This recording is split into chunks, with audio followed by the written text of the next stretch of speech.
अब ये केवल एक कॉन्स्टिट्यूशनल प्रोसेस है बोल के इसको निभाना पड़ता है। अन्यथा कुछ दिनों में शायद ये भी हो जाएगा कि काहे को चुनाव करना है, किसी प्राइवेट एजेंसी से सर्वे करवा लेते और उस प्राइवेट एजेंसी को जो जितने पैसे से हायर करेगा उसका उतना वोट ऑफ परसेंटेज भी आ जाएगा और सीट भी आ जाएगा और सरकार भी बन जाएगी।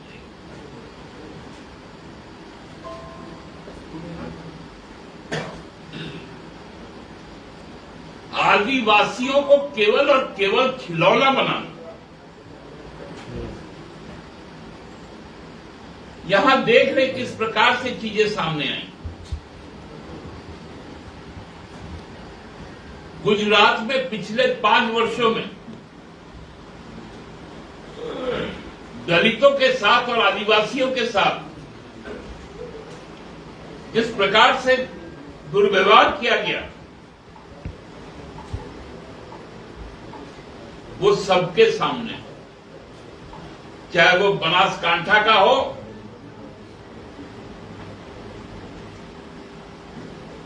चाहे वो वडोदरा का, सारी चीजें हम लोगों को याद। और यहां पर भी जिस प्रकार आदिवासी मुख्यमंत्री को परेशान किया जा रहा है, उसी तरह गुजरात के आदिवासियों को भी, दलितों को भी, क्योंकि उनके भी 13 रिजर्व सीट, उनको भी उसी तरह से परेशान करने का काम किया। हम लोगों ने इस बार निश्चय किया कि ये जो आइडेंटिफाइड जो 40 सीटें, जो 27 ट्राइबल सीट है और जो 13 शेड्यूल कास्ट के रिजर्व सीट, इनको इंटेंसिफाइड करके हम लोग किस प्रकार से भारतीय जनता पार्टी का रवैया आदिवासी जनप्रतिनिधियों के प्रति रहता है, दलित जनप्रतिनिधियों की तरफ की ओर रहता है, उसको एक्सपोज करने का काम करेंगे।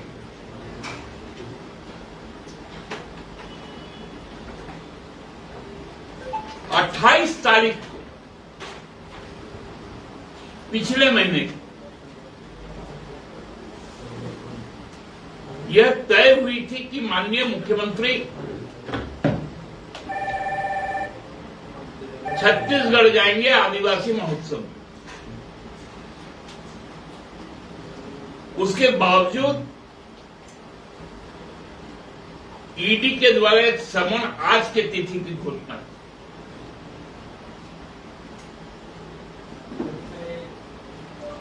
हम ईडी के जांच में किसी प्रकार की बाधा नहीं डालना चाहते।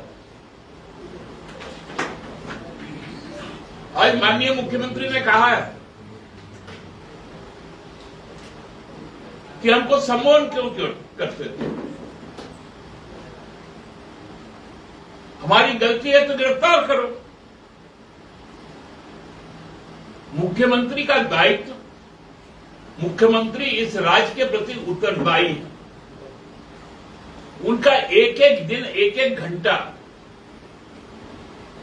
इस राज्य के हित के लिए समर्पित है।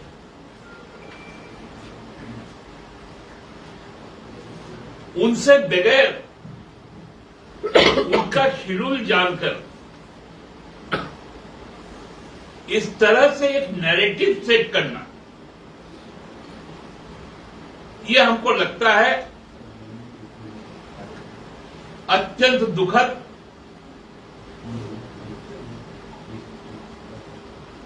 और सही तरीका नहीं।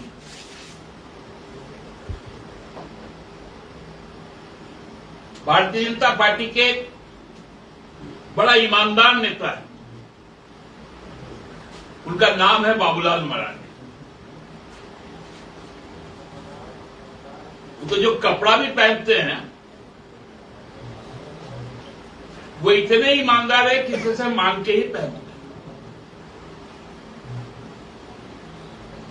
और उन्होंने यहां तक कुतुब मीनार तक को रिजर्व करके रख लिया। जो मुझे जानकारी मिली है कि भारत पर्यटन और दिल्ली पर्यटन अब कोई दर्शक को कुतुब मीनार जाने नहीं दे रहा, क्योंकि वो आरक्षित है बाबूलाल जी के लिए कि कब बाबूलाल जी आ जाएंगे, कब उस पर चढ़ जाएंगे, कब वहां से कूद जाएंगे। वो आजकल हम लोगों को पाठ पढ़ा रहे ट्विटर से, चिड़िया उड़ाकर। चिड़िया को उड़ाने का काम आप कर सकते हैं। एक समूह से जो आक्रोशित होकर हजारों कार्यकर्ता आज यहां पर उपस्थित हुए, वो इस बात का संकेत है कि जो साजिश रचने का काम किया जा रहा है उसका किस प्रकार से मुकाबला होगा। गांव गांव में, टोला टोला में, प्रखंड और जिलों में स्वतःस्फूर्त। कल भी हम लोग जब बात कर रहे थे, ये बात बार बार आ रही थी। हम लोगों ने कहा कि कार्यकर्ताओं में आक्रोश बहुत है, हम भी ये आकलन नहीं कर पाए कि हजारों की संख्या में लोग अपने आप आ जाएंगे।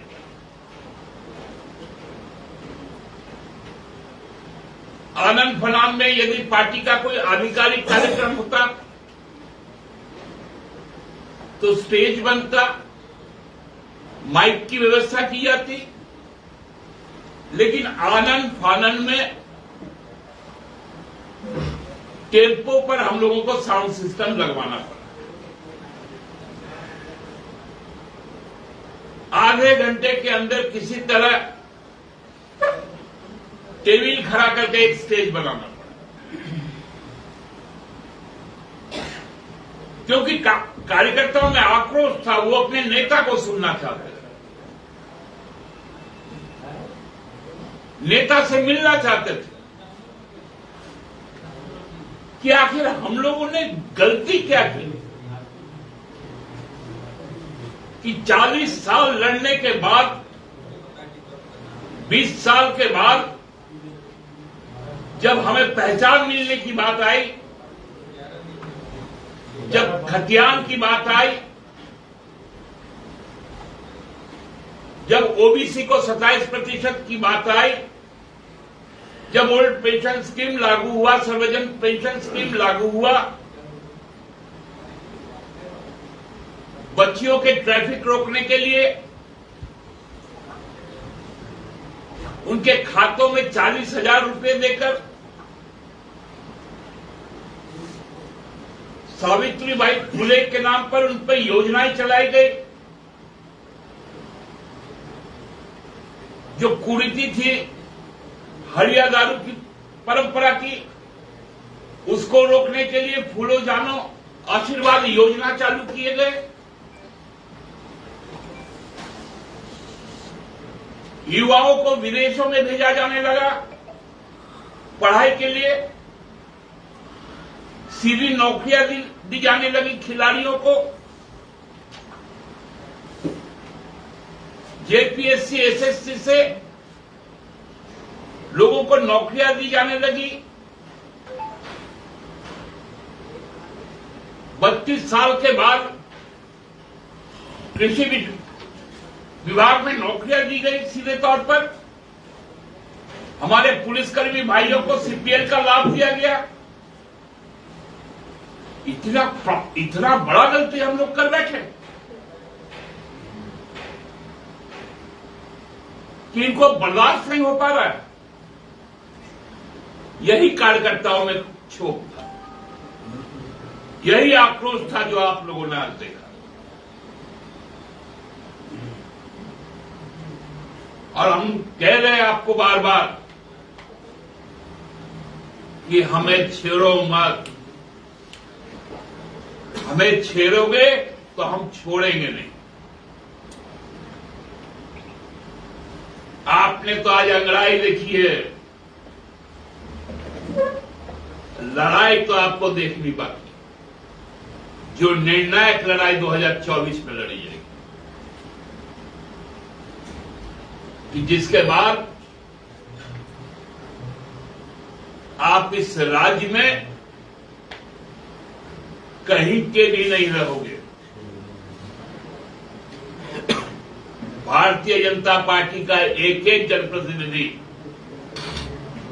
चाहे वो सार्वजनिक मंच हो या व्यक्तिगत तौर पे हम लोगों से मिलकर हो, जो यहां का मूलवासी है, जो यहां का आदिवासी है, वो दुखी है।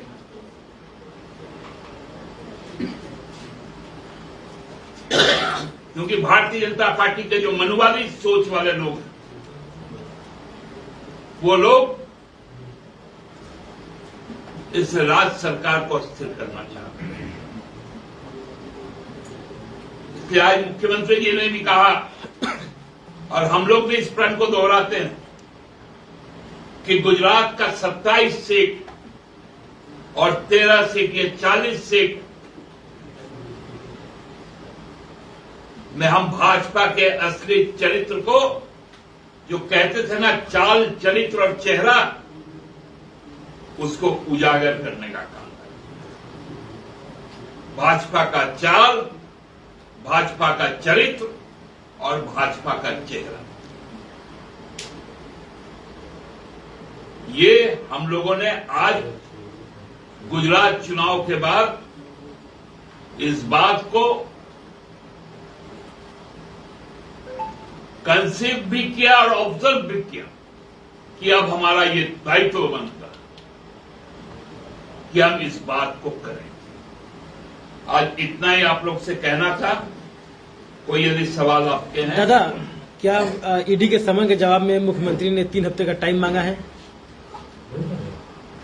माननीय मुख्यमंत्री के द्वारा उनकी सारी कार्यक्रम की सूचना ईडी को जा चुकी है, और उसके अलावा हमारे पार्टी की ओर से और माननीय मुख्यमंत्री की ओर से हम लोग विधि परामर्श भी ले रहे हैं कि आगे की कार्रवाई हमें क्या करनी। टाइम कितना मांगा गया है? आप प्रचार के लिए भी जाएंगे किसी दल के पक्ष में, तो प्रभावित कैसे करेंगे यहाँ गुजरात? आज के जमाने में चिड़िया उड़ाना हम लोग भी जानते हैं, और यहां से अहमदाबाद की दूरी को भी नापना जानते हैं। दादा, आप कह रहे फेजेस को लेके चुनाव में, तो 5 फेज में भी हुआ तो भी जेएमएम की सरकार बनी झारखंड में, ये और अब आपको कैसे लगा है कि आपको समाजवादियों का एक नारा याद होगा, जुल्मी कब तक जुल्म करेगा सत्ता के गलियारों से, अब जर्रा जर्रा गूंज रहा है परिवर्तन के नारों से।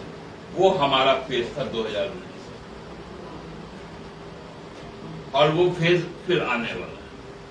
कहाँ? गुजरात में? गुजरात में भी आएगा, झारखंड में भी आएगा। और आपको ये विश्वास है कि मतलब अलग अलग फेज में कराने में गुजरात में का इफेक्ट पड़ेगा हिमाचल पे, इस वजह से इस तरीके का किया जा रहा है? निश्चित तौर पे गुजरात का यदि हिमाचल के साथ में क्लब करके चुनाव होता तो Bharatiya Janata party great loser होती है। ऐसे भी हिमाचल वो हारने वाले हैं, वहां की परंपरा भी रही, और गुजरात में उनको बहुत बड़ा क्षति जो होने वाला है, क्योंकि जिस प्रकार से पिछले कोविड मैनेजमेंट की बात कर ले, चाहे अभी अभी का जो आप लोग देखे होंगे, जो घड़ी बनाने वाली कंपनी को पुल बनाने का काम दे दिया गया। तो ये जो क्षोभ है लोगों में गुजरात का, वो इस बार परिवर्तन करेगी।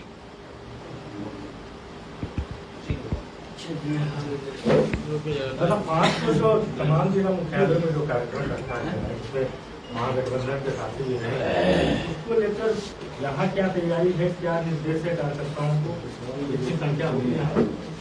सब मिलकर करेंगे, अलग हो रहे हैं। नहीं, उसमें भी हम लोग के जो यूपी फोल्डर के सभी लोग रहेंगे और उसपे हम लोग आज रात को एक मंथन कर लेते हैं उसका स्वरूप।